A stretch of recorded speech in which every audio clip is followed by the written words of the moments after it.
Imagine this. You get tricked into joining a cult, and not like a silly fake one. No, a real dangerous cult. But by the time you realize what you just got yourself into, it might be too late to escape. Because this is exactly what happened to me during my first year of college. Let me explain. So when I first showed up on campus to college, I didn't know a single person. Everyone seemed to have their friend groups already, making plans as if they've known each other forever. Meanwhile, I was just sitting alone in the dining area at school checking the weather in Cupertino. So I was super desperate to make friends. I didn't care who it was. At this point, I was so down bad that you could have been the person who doesn't return their shopping cart at the grocery store, and I still would have been down to hang out. But because of this desperation, I befriended the person who got me into this whole mess. Now, I'm not going to say the person's actual name, but for the sake of the video, let's just refer to him as Charles. Get it? Charles Colt. Yeah, hopefully you get the reference, or it's just gonna sound stupid. Anyways, Charles was the first person at college who I became friends with. And I should have known from the first time he talked to me that he was trying to manipulate me, because one day after class, I was on my phone not talking to anyone, trying to be that cool, mysterious guy, when in reality, it just made people think I couldn't talk and I was autistic. Not a joke, by the way. That's something that someone has actually told me before, because I just would never talk. I know I yap a lot on here, but in person, I'm shy. But it was in this moment where Charles tapped on my shoulder and asked if he could sit next to me. Of course, I said yes, and at first, he didn't say a word. He just sat there looking around as if he was waiting for something to happen. But then out of nowhere, he compliments my shoes. So I said thank you, and I'm pretty sure the next thing he told me was something the cult taught him in order to recruit people. What did he say? Out of nowhere, without ever previously talking to me, he told me about how he's really struggling to find friends, and he feels like everyone else already had their friend groups. Now, does that sound familiar? It's almost like that's the exact same thing I said I was feeling. So I'm fairly confident Charles knew I felt this way, and that's why he even approached me in the first place. Because think about it, if you're a cult, it's probably a lot easier to convince people like me who are super lonely and look like they don't have an IQ over 5 to join rather than a normal person. Not saying my IQ is 5 though, mine's way higher. Matter of fact, I took an IQ test the other week and I got a score of 45, which I'm pretty sure is above average. I'm gonna check actually. What is the average IQ? 100? Okay, whatever. The test I took was probably just wrong anyway. I guess I can see now why they thought I was an easy target. But anyways, Charles started talking to me about how hard it was going to a new school. And at the time, I thought he was just a kid in the exact same position that I was. So it was really nice to hear that I wasn't the only one going through these struggles. And we became friends very quickly. We'd hang out all the time. And for the first couple of days, he seemed completely normal. And we would just do normal, regular, non-cult things like CrossFit.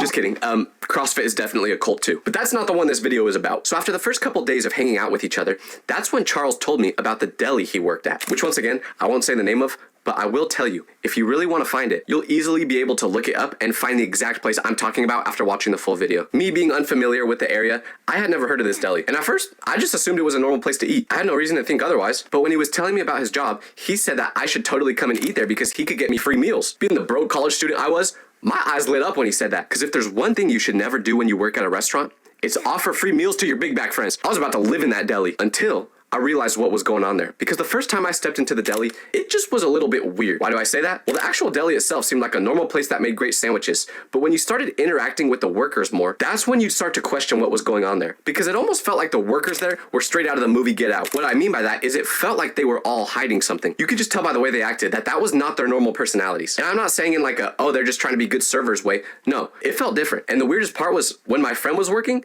he was like this too. Outside of work, he seemed like a normal dude. But when he was in that deli working around all those other people, he started acting different. I noticed this the first time I went into the restaurant, but I didn't really think anything of it because I wasn't aware of the cult at the time. Like I just assumed they had a strict boss or something that made them act this way. But besides the employees themselves being a little strange, I loved the deli. They had great food and it was free every time I went, so I was there a lot. And because I was there so often, I got to know more of the employees. Sure, they were all a little weird, but they were really nice, and that was enough for me because like I said, I didn't have many friends when I first got here. So the people at this deli practically became my new friend group. And eventually, after going there so often, my friend asked if I would ever want to work there. And this is where it all went downhill. Because I saw this as a chance to meet new people and make some money. So I said yes. But little did I know how bad of a decision this would be. Because although I thought I was saying yes to a job at a deli, in reality, I was saying yes to joining a cult. That may sound absurd, but trust me, it'll all make sense soon. So when I agreed to work there, I didn't know any details about the job. I kind of just said yes right on the spot when they asked me because I was so desperate. I didn't care what the job paid or anything like that, so I didn't ask a lot of the questions that I probably should have. Because if I had, I would have learned that they don't run this place like a normal restaurant. What do I mean by that? Well, if you worked at this deli, you weren't an employee. you were a volunteer, because none of the people that worked there actually got paid. They were just working there by choice. And like I said, I didn't ask any of the questions I should have before taking the job, so I just assumed when it was my first couple days of working there, I thought there would just be a check that came in after 2 weeks. But no, that's not how it worked. And I found this out about 3 days into the job when I was low on cash. And I was wondering when that first check would come in, so I asked my friend about it. But his response was weird because he was kind of just like, oh, yeah, it'll be okay, don't worry. Well, that doesn't answer my question. It'll all be okay is what I want to hear after I just failed my 3rd math test in a row. Not when I'm asking about getting paid. But once again, I just brushed it off and assumed that it would all be okay. And what happened next is where everything started to really make sense, but also get really scary at the same time. Because I wore a hat with the name of the deli on it that they gave me to school one day. And all of a sudden, I'm gonna use it. And all of a sudden, every kid at school was staring at me, giving me weird looks. I used to be invisible in college, yet now, people were looking at me like I was P. Diddy. Had to sneak another Diddy joke in there. I'm pretty sure that's 6 videos in a row now. I don't know why I keep saying them. But seriously, that's how everyone reacted to seeing me. I would make eye contact with someone, and at first, they would maybe let out a half smile or no expression at all. But the moment they saw my hat, they looked disgusted. It was literally like this.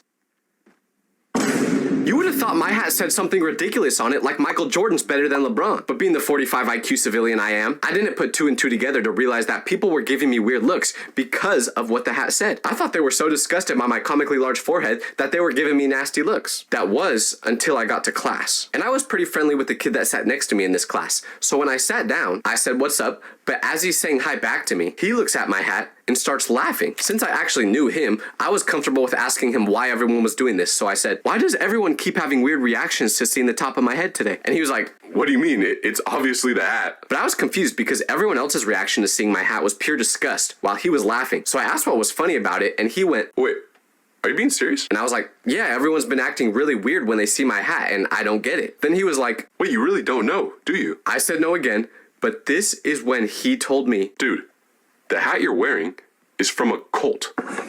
What? I broke out laughing because never in my wildest dreams would I have thought those words would come out of his mouth when describing this deli. Because it wasn't a cult, it was a restaurant. And I knew the people that worked there. Sure, there was a good chance they were literal NPCs by the way they acted, but they weren't in a cult, right? And plus, I was literally working there now, and it seemed like a normal restaurant to me, so I said back to him, "All right, actually though, what's the reason you were laughing at the hat?" Then he told me he wasn't joking, and of course I still didn't believe him, so that's when I said, "Dude, I know you're lying because I worked there." But the moment I told him that, he went from laughing and smiling to a completely straight face. Then he goes, "Wait, do you actually?" And I told him, "Yeah, how else do you think I got this hat in the first place?" "I don't know, I thought you just got it as a joke to wear ironically." So he finally started to believe that I truly did work there, and he looked me straight in the eyes and said, "Dude, you need to quit now." So I asked what was so bad about the place, and he told me, "Go on your phone, search up the name of the deli and the word cult, and see what pops up." So I go on to Google and do just what he says, but I never could have prepared myself for what I was about to see because the results were so much worse than I could have ever imagined. Let me just read you the first article that popped up when I searched this. The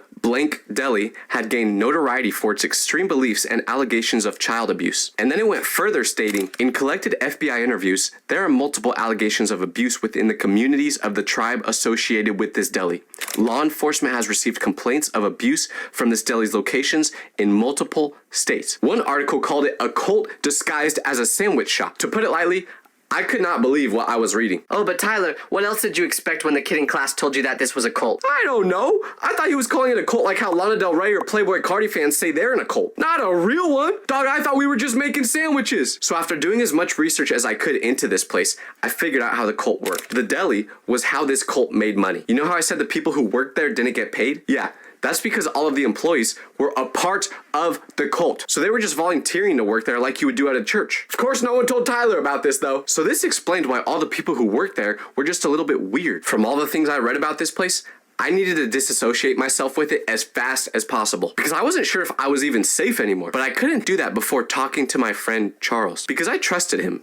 And I thought I knew him. So in my mind, there was no way he could have possibly been a part of this cult too. And I was just like, oh, he must have been tricked into working here just as I was. And he has no idea about what's really going on. Because if I didn't know about the heinous things this deli does, surely there was a chance he didn't either. So I texted him a screenshot of these articles talking about the deli being a cult. And I asked if he knew anything about this. But he just responded with, "Don't worry about that. It's a bunch of lies." But dog, there's pages and pages worth of information about this place online. And they weren't saying this place was maybe a cult, as if this was just a comment from some angry Yelp reviewer that didn't like the service there. No. Just about every single person online was agreeing with each other, being like, yeah, it's well known that this place is a cult, and all the people that work there are a part of it. Like, dog, they caught you in 4K. You can't say it's a bunch of lies now. So when Charles said that, I realized he must have been part of it too. And I told him I don't think I could work there anymore. But he just texted me back saying, We'll talk about this tomorrow at work. so as an avid movie watcher and true crime enthusiast, I could see exactly what was happening here. I was gonna walk into that deli the next day to quit, and it would be completely dark inside, except for a bunch of candles lit on the ground. And all the cult members there would be wearing masks, looking straight out of the movie Eyes Wide Shut. Then gas would suddenly spray out of the ceiling, I'd pass out, and next thing I know, I wake up and they're burning me at the stake. Your boy was about to be their newest sacrifice. I could just feel it. That was the logical thing to think, at least. So of course, I wasn't going back to that deli. I thought if I just didn't go back and I forgot all about that place, everything would be okay. But that was naive to think, because when Charles noticed that I didn't show up to work the next day, he texted me asking where I was. So I just didn't respond. But then he tried calling me. Of course, I didn't respond again, and he kept spamming me until eventually I blocked his number. I did everything possible to make sure I would never see him again, because based off everything I read about this cult, there was a chance Charles could have been dangerous. So I thought it was over and I was okay as long as I never went back to that place. But I should have known better than to think a cult would just let you leave that easily. Because a couple days later, you know who shows up to my apartment? Charles. I look through the peephole, see him, and then I tell him to go away because I was not about to be turned into a pig on a stick for the cult's amusement. So I was keeping that door shut. But then he told me he could explain everything if I would just open the door. I told him I didn't want to hear the explanation, nor did I care. But I also told him to stay away from me and I don't want to ever see him again. After a few minutes, he realized the door was not going to open and he left. To this day, he hasn't tried to contact me since. So I don't know if I just wasn't working there long enough for them to show me all the freaky cult stuff they do behind the scenes or what. But honestly, I'm glad it happened. Because at the end of the day, I didn't get harmed, but I did get some free sandwiches. And I can't lie, they may be a cult, but man, do they know how to make those sandwiches.